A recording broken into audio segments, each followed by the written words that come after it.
Robin Dreeke, a real former FBI secret agent, tuning in to talk to me from across the pond. How are you? I'm really well and glad, super glad to be here as I love what you do. And I know all the work it takes to do it. So I'm really appreciative of it. So thanks for having me. Oh, it's a pleasure.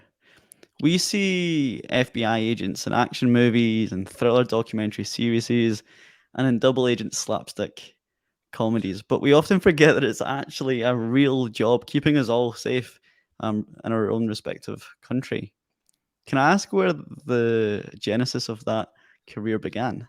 Yeah, failing at everything else. This was not my life path. I love we're talking, a few minutes ago about our origin stories, and mine's great. Mine's like everyone else's. This was not what I wanted to do. I wanted to be an astronaut, but no one told me I wasn't smart enough, so I just tried to do that and just failed.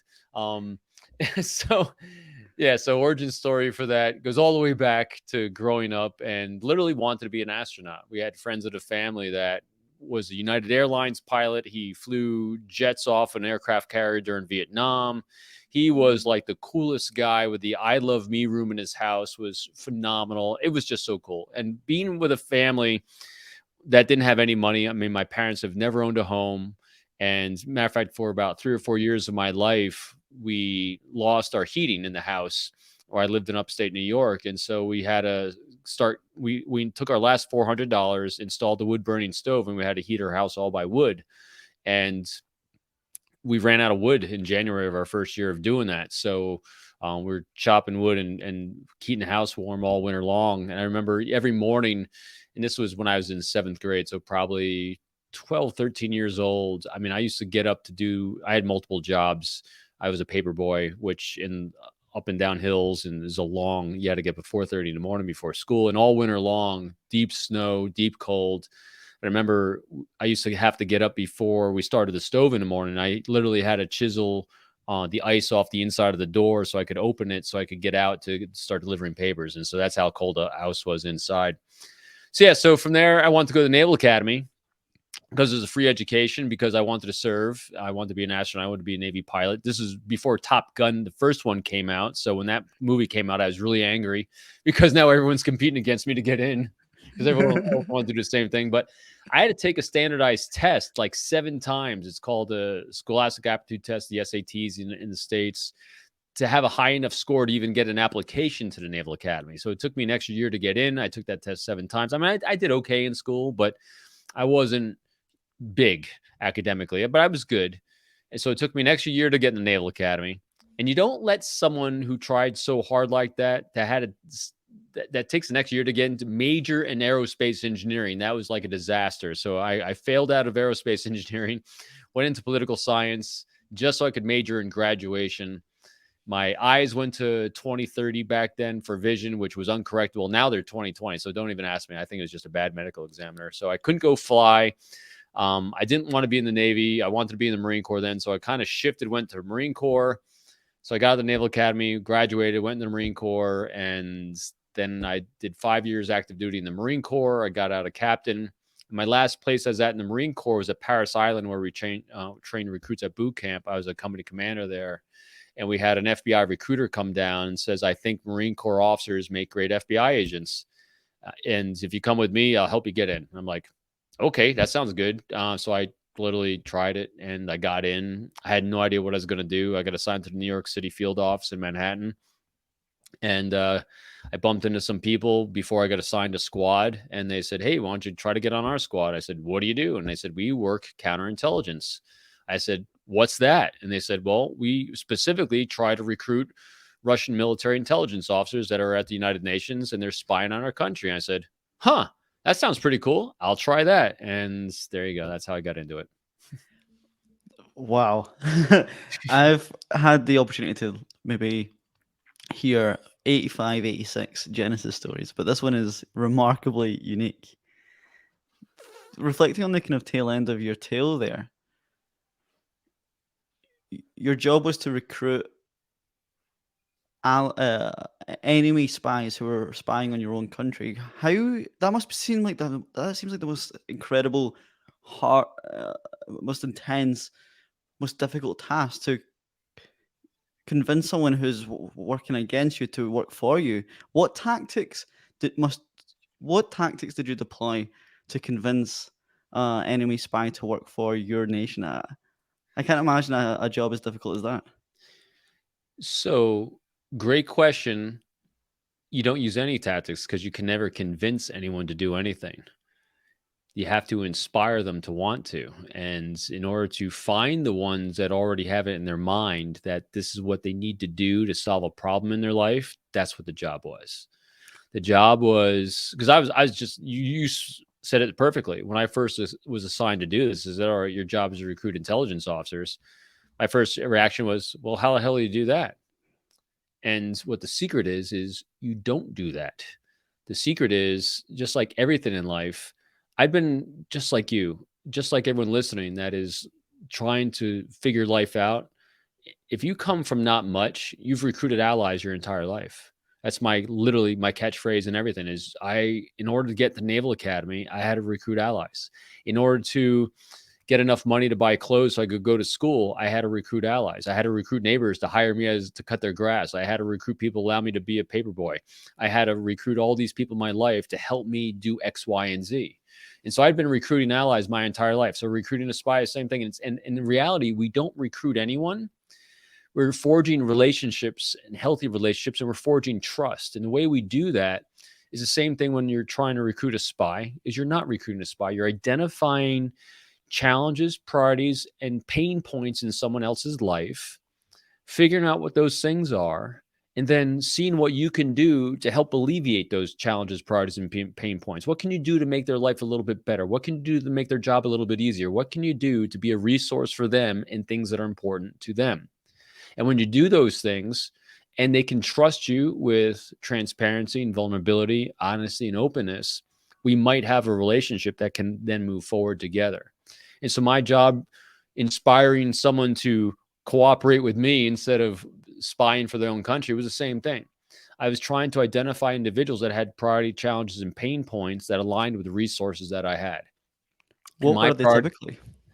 elder parents that had healthcare issues back in Moscow or wherever it was, a better education system for their children, a future for their families that wasn't under Putin because they are proud Russians. They're didn't like the way the oligarchs are running the country. So those types of typical challenges and pain points that we all have. And so, what are they willing to reciprocate with things that I need in order to do that? So, in order to offer my resources for them in those areas, there's things that are priorities for me to protect the national security of the United States and our allies. I worked with the UK a lot. I worked with our partners overseas a lot on because we all are, we're all in this together as no matter what the movies say. So you're always doing those types of things. And so as I share the things that are important to protect national security of the United States and our NATO allies, they then decide whether that's something they can do to service their pain points and challenges. But generally, most of the time, if not all the time, they've already had in their mind what they wanted to do for many, many years, and they prepared themselves to do just that. So it's just aligning yourself and putting yourself in their line of sight so they can find you and so they can test, are you the one? Are you the one that they can trust with their life and their family's life and their entire legacy of their family to keep them safe while they're solving the biggest problems and challenges that they'll ever face in their lives? Incredible. And to shine the light back on your story, joining the FBI, how did you then navigate that hierarchy? Did you have to use effective communication to find your way up that one labyrinth?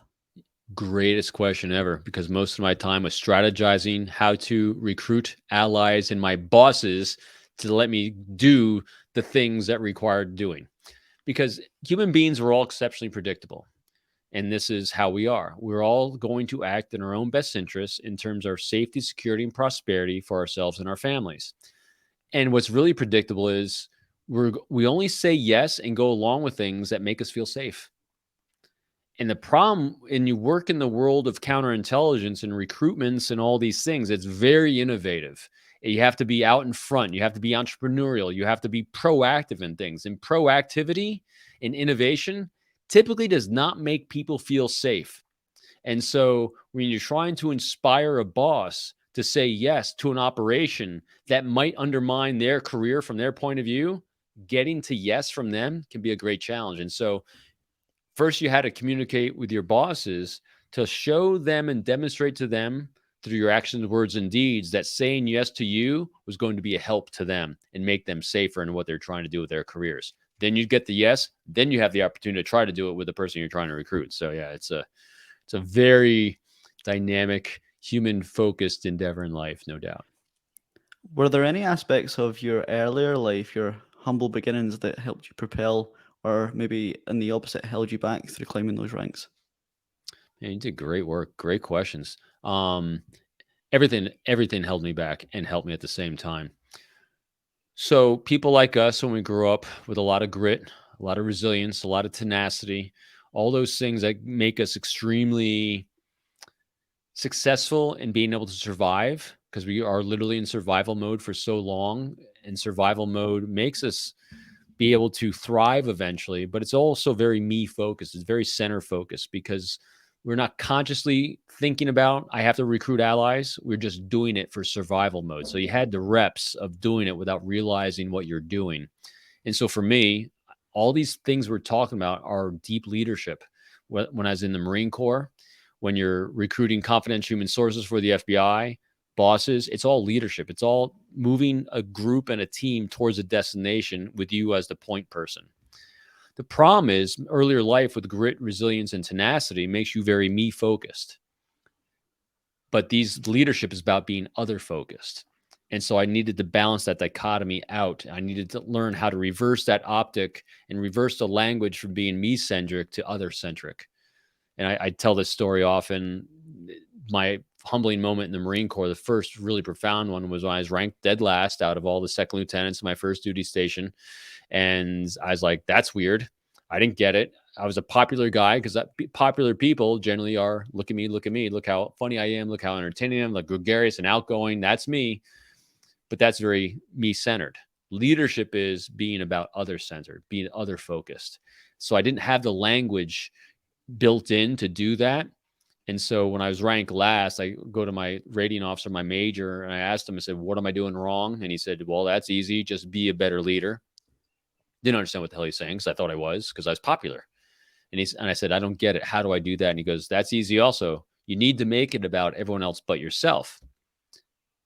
Foreign words to a guy that thought he was, like we all do. When someone's given us an aha moment or humbling moment in life, we don't get it because in here, internally, we think we're a good person and we are good people. But the way the world will sometimes see it is incongruent with that because our behaviors that are learned from earlier ages.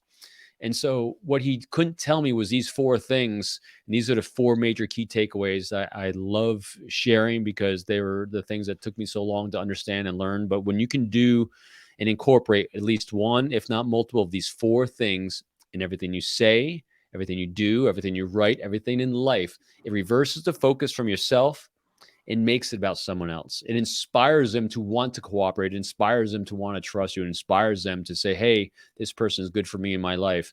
And as my new friend Joshua Medcalf says in one of his books, he wrote the book Chop Wood, Carry Water.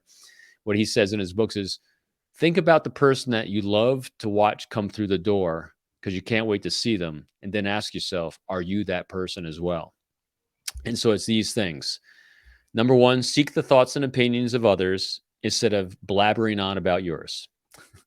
Two, talk in terms of their priorities, challenges, and pain points in life instead of blathering on about yours. Three, validate them non judgmentally. And what that means is be deeply, deeply curious about discovering who they are for the purpose of just being present for them without judging. And finally, four, empowering them with choices. And so when you do one of those four things, the entire shift goes from you to them. Their ancient primal brain starts rewarding them with dopamine, serotonin, oxytocin, all those pleasure centers that are firing. Basically, it makes us feel good. Think about the people you love having a conversation with because you just feel like $1,000,000 after that conversation. I guarantee you they're doing one of those things very, very well. And most likely the thing they're doing well is they're asking you questions about you. They're not judging what you're saying, and they're following up to find out even more. they're being deeply curious. Is there a wraparound those four principles of trust? Not trust, but truism. I guess you can't outlay those four principles with what else telling a lie because it would come across as insincere and perhaps manipulation. Does truth underpin all those four modalities? 100%. So the bedrock of trust for me is really simple: transparency, vulnerability, honesty. So recruiting spies in that hooky spooky spy world, as I call it, I worked in. I did all I could to strategize how to be honest, how to be open, transparent, and vulnerable. And then when you combine that with competency, so I could actually follow through on the things I said I could do to keep you safe, that's when trust ensues. Because when people don't know what you're talking about, if red flags are going off, and so when someone has a red flag off, or or they get that creepy feeling from someone, what's happening is there's incongruence between what someone is saying and their nonverbal behavior, because what's in here in their heart and their mind and what their agenda is incongruent to what's coming out of their mouth. That gives us that creepy feeling. And so when you get that red flag off, absolutely. And so in order to avoid the creepy feeling, so you can be sincere, can be organic, can be genuine, you need to actually feel the words that are coming out of your mouth. You need to be truly transparent. You need to be truly vulnerable. You need to own it when something goes sideways. But at the same time, in order to inspire someone to cooperate and inspire someone to partner with you and to recruit an ally, you need to be very competent. So you have to do a lot of homework in order to be that. Given you're so hyper aware of all these facets of communication, has it ever been detrimental to the personal relationships that you have? Nothing but positive, actually. um, Towards relationships, it's really strong and good. For myself, it tends to be a little harmful sometimes. All of us have powerful negative self-talk. And because the more aware you become, the more I consume, the more information I consume, the more I talk to people, engage people, I always will reflect after every conversation and think in terms of what could I have done better? What could I have said better? When was I too self-centered? When I was too focused on myself?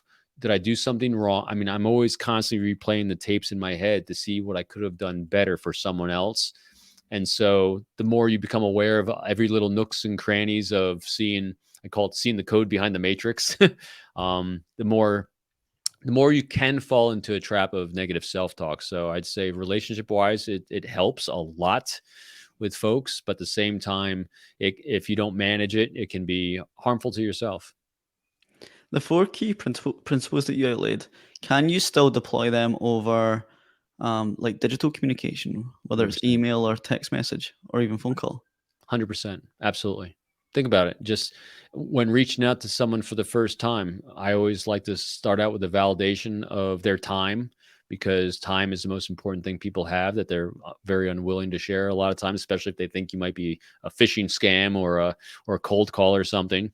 And so understanding them, speaking in terms of what's important to them. And the big thing is empowering them with choice. Especially if you're doing something over virtual and they don't know you that well yet, empowering them with choice about how to respond, if they even want to respond, and also empowering them with, hey, if you never want me to contact you again, just let me know and I'll make a note to do that as well. So you're given options all the way. Because I'd always rather work with someone that is willingly engaging with 120% effort and only work with 3 people than 100 people that I've manipulated into cooperating with me reluctantly, that only give me 5% of their effort, and it's full of skepticism. So I don't even bother. I'm completely upfront. Here's what I'm looking for. Here's what I'm hoping to do. Here's what I think you are looking for, because I did a lot of research. Let me know if I'm off on this. And at the same time, let me know where you think I might be a resource for you. If you think we can cooperate and have a great relationship where we might be able to take the next step forward, let me know. If not, also let me know, because I do not want to bother you and be a waste of your time. This has been so insightful so far. Because my presumption is that we've been practicing and I guess learning communication since we were like 3 years old. There'll be listeners of this podcast who have been communicating for decades, probably longer than I've ever been alive. What are some people's misconceptions or bad habits when it comes to communicating? It kind of goes to the quote I have on the front of my podcast page, and that is, it's not about how you make people feel about you that matters. It's how you make them feel about themselves. A lot of times, especially when we're starting in any job or any industry, or we're starting in any place in life, we think we have to impress people with who we are. We think titles and positions mean something. We think that we have to give the perfect elevator pitch, as they call it, to say why I'm so important, why I matter. It has nothing to do with that. No one cares. All that matters to everyone else is, what can you do in terms of them? What can you do to be of value to them? What can you do to make their life easier? The if I had known what I know now when I was 20 years old, the only advice I'd ever give myself, because 20-year-old me was, I thought it was, in order to get ahead in life, I had to make myself look good. I had to be successful. I had to recruit a spy. I had to be the greatest leader. All these things was I. If I could have shifted one thing, instead of trying to make myself look good, if I had taken the time to figure out everyone else's job around me, not judging what they thought was important, and seeing what I could do to make their job in life easier, that's what would have been the gold. That's what I would have done, hands down. And that's what I share with everyone. Do that. You want to be valued by people. You want opportunities in life. You want to recruit allies. Be the person people want around. Why would they want you around? You just made their life easier. You just made their life better. You just made that little thing that was a bugger in their back. You made it this much easier for them to accomplish it. Who wouldn't want that around? Too right. And not to be so selfish, and how ironic that is, we both have podcasts. How can I deploy that in the world of guest outreach? How can I get the people that I want to speak to on my podcast by deploying that exact tactic? Kind of like you did with me. First, you have to ask. You don't fear the ask. You only get no, or you get ignored if you don't ask.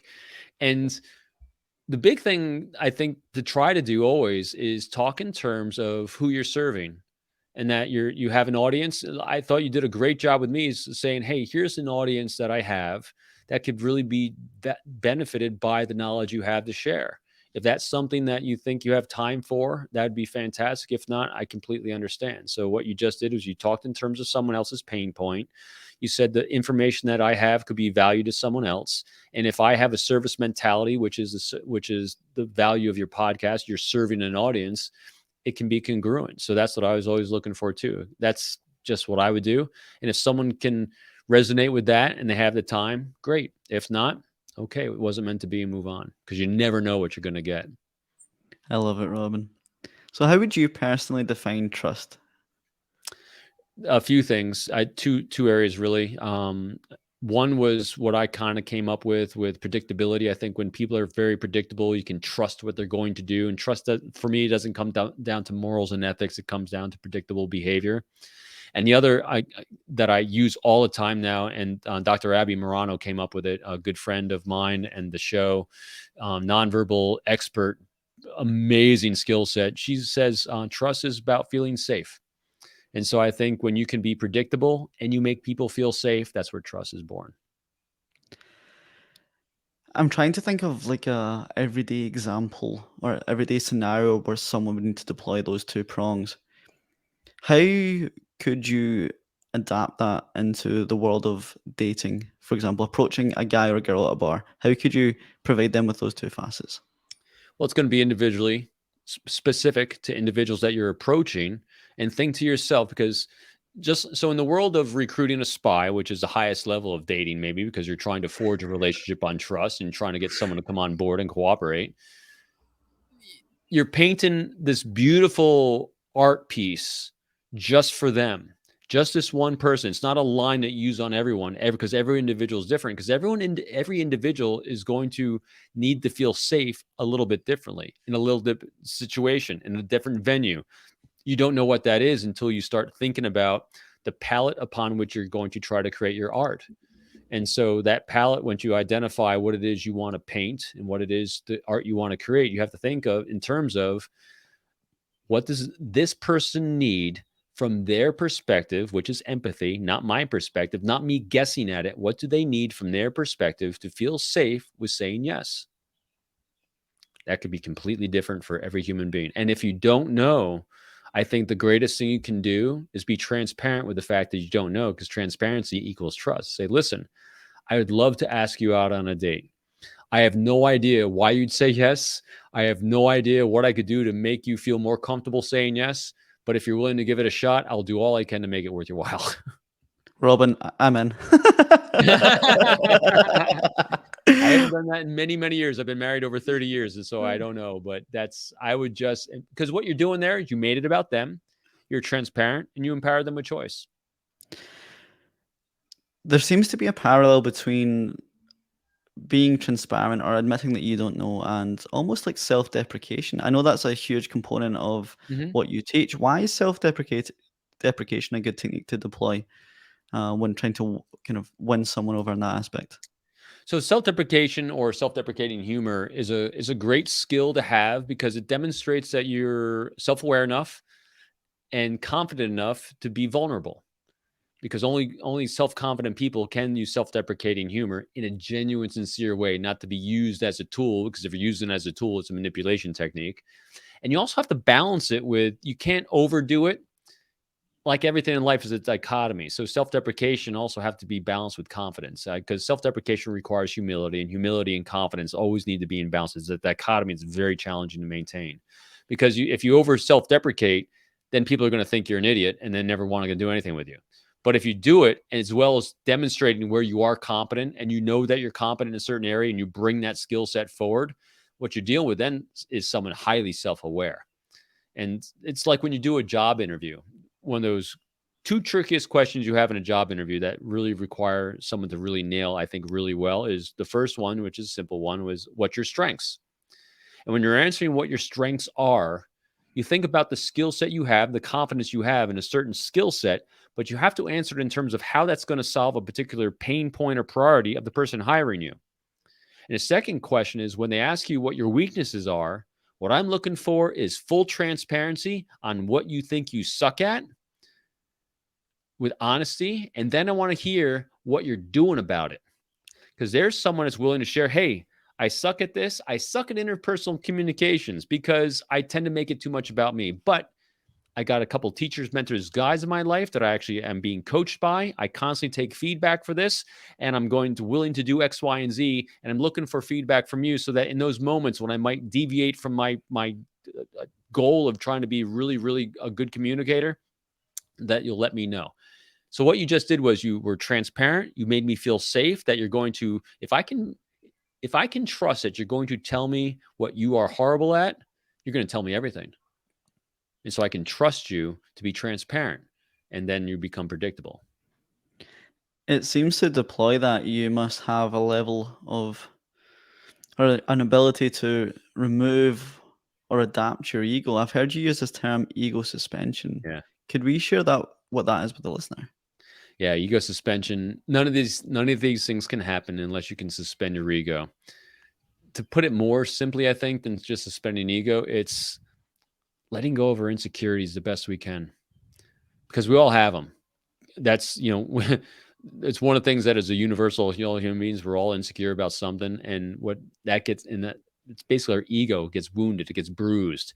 And so having a healthy ego, but not an inflated ego, is really important in these things. And so letting go of that need to be right, the need to be correct, the need that we think we have to prove ourselves to someone else to be accepted by the tribe so we can survive. That's literally why our egos exist. Our egos, well, there's a lot of reasons, but the layman's terms is we want to be part of a tribe, because our ancient tribal brain says, if I'm not part of a tribe, I'm going to die.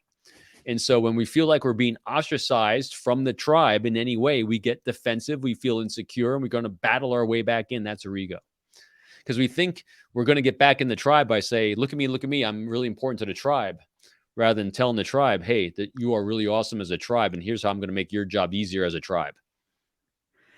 Are there any deviations to that rule? Are there any times, or have there been any times in your personal circumstances where you've had to deploy the ego contrary to that technique? That's a good question.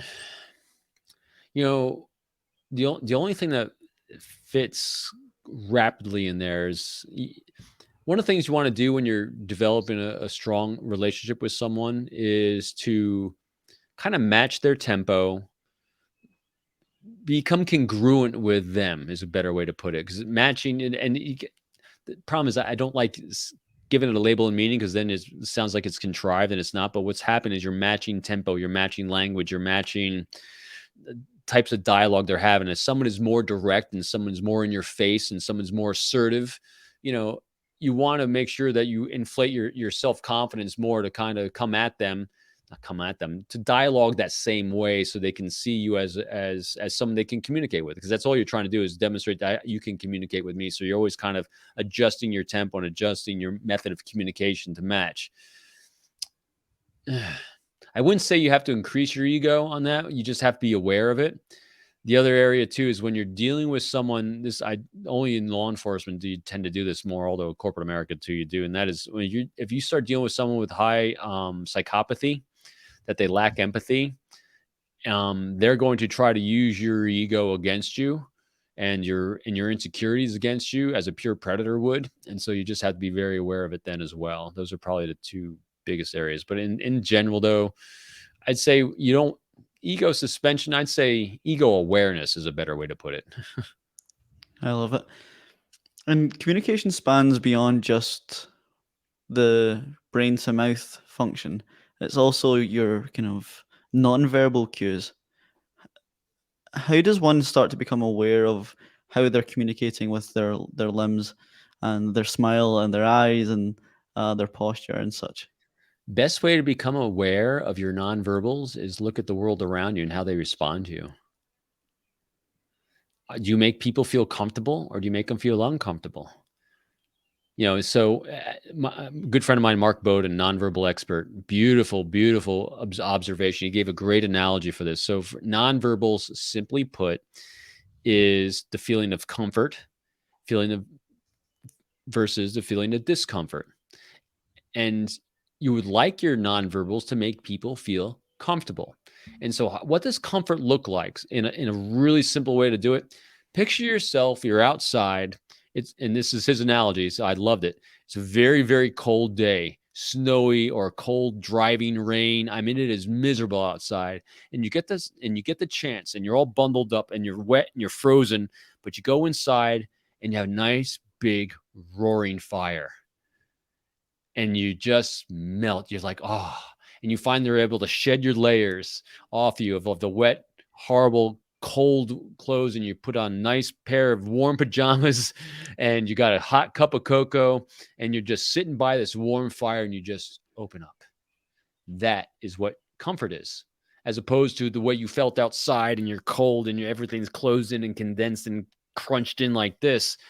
That's discomfort. And so just if you can think in terms of those things, when you are interacting with people, what do they look like? Do they look like when they see you that they're going to sit by the warm fire, or are you making them sit outside in the cold? What are some of the corrective measures that you can take to change that? Be aware. Awareness is always the first thing we can do in any situation, and be conscious of it and think in terms of, all right, and then to self-assess. To self-assess is really challenging. It can be. So that's why having someone in our lives, which I call a loving critic, is really, really important. And this is someone who cares deeply, deeply about us and is there to give us loving guidance when asked, but isn't necessarily tied to our outcome, so they can maintain that objectivity for us as well. And so asking someone like that in our lives, because we've recruited allies, can be a great resource to say, hey, when I walk into a room, how do people respond? And if it's negative, what am I doing? Ask them the what questions, not why. What questions are very good. What makes people be very specific, and that's in everything. So when you ask them a what question, what specifically can I do differently? What are you seeing? What do you think other people are seeing? What is incongruent with what I'm feeling? And so if you start noticing that you have an incongruence between what you're saying and what you're feeling here, we need to do some deeper reflection on what's going on inside. Because when you actually have a deep sense of calmness and presence, it will be congruent. And if it's incongruent, there's something going on you need to do some deeper work on. I've heard in the corporate world terms such as like the power stance, or I've been given advice like never approach someone face on when having a sensitive conversation. Stand just off to the right. Are these embodiments of conversation true? Should these be techniques to be deployed during conversation? Sure, they can be very helpful, but let's look at the cause of why they're useful. So all those things you just mentioned about how we approach someone, how we stand in the corporate world, what's the goal? What are you trying to achieve? Making someone feel what? Comfortable And safe. and safe. Yeah. So think to yourself as you enter in a room, as you're entering a situation, what can I do? As you're reading, assessing, what can I do to make people feel safe with me? Can you remember a time in your own special agent career where you've had to deploy those tactics? Every moment. There wasn't a time Really? when I didn't. Yeah, every moment. Making my bosses feel safe, making my coworkers feel safe, making the people I'm working with feel safe 100% all the time. And it shifts too. And it's also in the moment. People are communicating and dialoguing with you, there's a lot of things going through their heads. There's a lot of things that you're saying, a lot of things that you're doing that are gonna vary their response to you like this rapidly. And so you have to be just because someone felt safe with you 1 second doesn't mean they're going to feel safe with you the next second. So if you're reading a shift in that behavior, in other words, if all of a sudden they go from looking like they're sitting by the warm fire to looking like they just got shoved outside, you did something to cause that. You need to think hard about that and readjust yourself to make them feel safe again. I can't believe I'm asking a former FBI secret agent this question, but does how you shake someone's hand matter? How you interact with everyone matters all the time. And so to me, it's always about matching. It's always about reciprocating what's being offered. And so, yeah, some people have that soft, creepy handshake, but I'm judging because I don't. But it's not creepy to them. It's just a handshake to them. So understanding what it is to the other person is really important. And so you want to match if that's what they're offering. If they're not offering a hand, they want to do a fist bump. We're going to do a fist bump. Want to do an elbow bump? Some people don't want to do anything at all. If you're not sure what people want, ask. Seriously, I mean, so if it's one of those things that if it's no one on first meeting, if someone is typically going out and reaching out to shake hands, and all of a sudden you go to reach to shake a hand and there's nothing offered, you're like, huh, oh, I apologize so much. I'm used to shaking hands on first contact. Is that something you're not comfortable with? Especially after COVID, I've seen a prevalence of people asking or saying, "Oh, by the way, I'm a hugger," before they go in for a hug. That didn't seem to be something I recognized as much pre-COVID, but especially post-COVID, I've noticed that quite a lot. Yeah, because what you're doing is you're empowering people with knowledge to make them feel safe in what you're about to do. And that way it lets them know, like, hey, here's what I am about. Here's what I'm about to do. And if you're not comfortable with it, let me know. Oh, I love it. Does the same go for speed of speech? Must you match someone's level of or acceleration of voice? Should you Tempo. be on the same level? Yeah. Absolutely. It's really important to do that. You always want to be a slightly slower if you can to the person you're talking to, just so they can clearly understand what it is you're trying to say. Again, it's not about taking advantage of a situation ever. It's about being clear in communication so that there's never a miscommunication. Because the whole point of all interactions is have really good, clear communication so that people can understand exactly what it is you're trying to say and convey. So absolutely, that's very important. To continue this cycle of pragmatic insights for the listener, how does the everyday Joe or the average Joe, how do they implement like a communication training routine into their day-to-day life if if they're listening to these insights but they want to put it into practice? Do you have any insights or frameworks or training programs for them? Well, you have training program, sure. I think the easiest thing for a program is to go to my website and take the free course. I have a free keys to communication course. It's on Udemy, and there's a link on my website. And if you go to my website, peopleformula.com, it'll pop up. It is literally a no upsell course. It is Udemy. I don't collect emails from it, so you don't get added to my email list. I wish I could, because it would be great.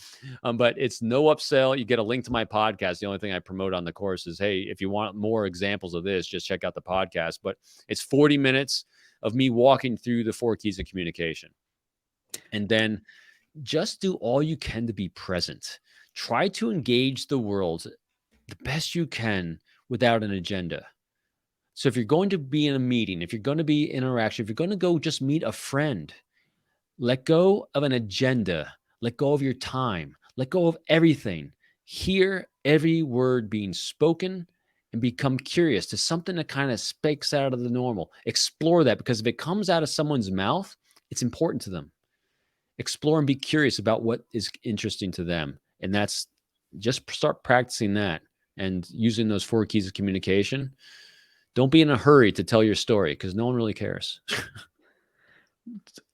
To go back onto your story, what are some of the highs that working in the FBI? What are some of the highs that that's afforded you? Retirement.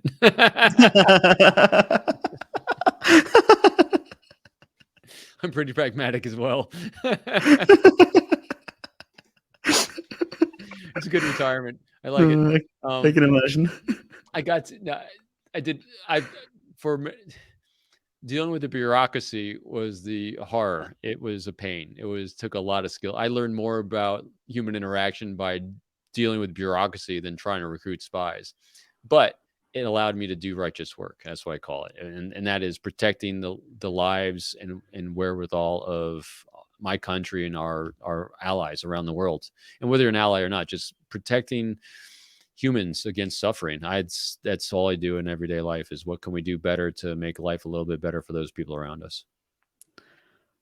I may be wrong, but I believe I heard or read that you were in Manhattan working during the 9/11 attack, Yep. and you were close by. Could you share with the listener that tale, that unfortunate tale?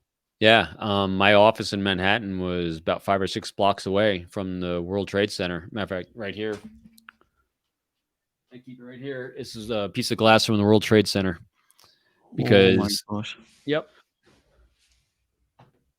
that's So that's yeah, I was mesmerizing. 6 blocks away. I saw the first plane hit the North Tower. I was on the street getting a cup of coffee. I went up to my floor where my office was on the 25th floor, and I'm watching it live from about 6 or 7 blocks away, very, very close, watching the fire and the smoke spread from the 88th floor, like they said. And I started seeing bodies and people jumping from the North Tower. I counted 8 people jump before the South Tower got hit. So I saw 8 people jump from my vantage point, which was northeast of the towers. And as a second fireball came through the South Tower, and I had an engine from the plane that hit the South Tower land about 30 feet from my car that was parked on the street. And yeah, all chaos broke out then. So very close, doing a lot of we didn't have a day off after that until December. So 12-hour shifts, 6 in the morning to midnight for me, and not including our commute time, 7 days a week. A lot of work.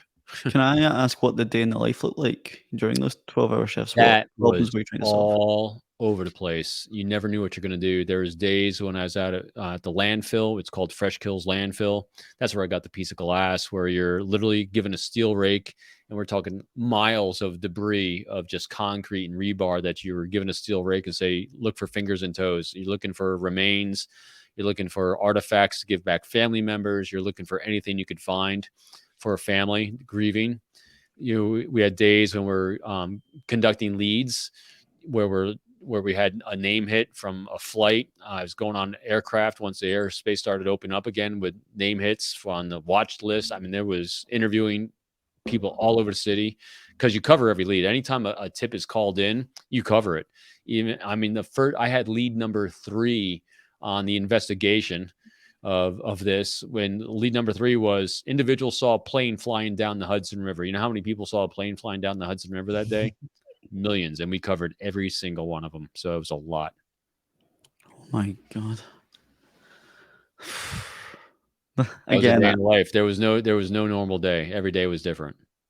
it's the second time I've said this in this podcast, but despite interviewing 80 plus people on this show, I've not heard an account just like that, Robin. That's for sure. Everyone's on a different journey, and they're all Too right, beautiful, aren't they? too right, and that's exactly why I do this. If I were to make it a bit more light-hearted on that note, are there any maybe podcast guests or celebrities that you consume that you look at their communication style and think they would make a great special agent? Oh, who'd make a great special? I think you'd do really good, for one. very present. You have great questions. You're going for backstories, which are really important to understand where someone's coming from. So any of them that have that kind of skill set, I have a good friend, Jordan Harbinger. He has the Jordan Harbinger show. He's very, very good at it.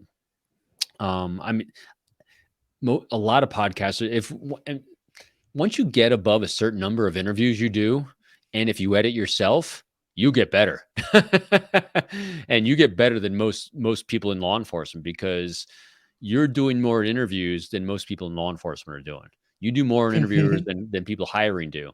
And when you're trying to do it better every day, and your audience depends on how well you do it, plus all the guests you get on, and you're only going to get good guests on if you actually do a good job. See what I mean? It's all kind of circle around the same place. So I'd say anyone that is continuing to do a podcast that has the number of reps that you have, they'd be good. That's awesome. My ego is somewhat inflated now. I'm gonna have to do some exercises to deflate that and suppress it and suspend it. And that's called validation. I see what you did there, Robin. Robin, honestly, before I hit record, I said to you, as a kid, I never pictured a future whereby I would be speaking to someone like you, and this podcast has been so much fun, so insightful, and I can't believe I've had 2 mic drop moments during the podcast. It's what we do here.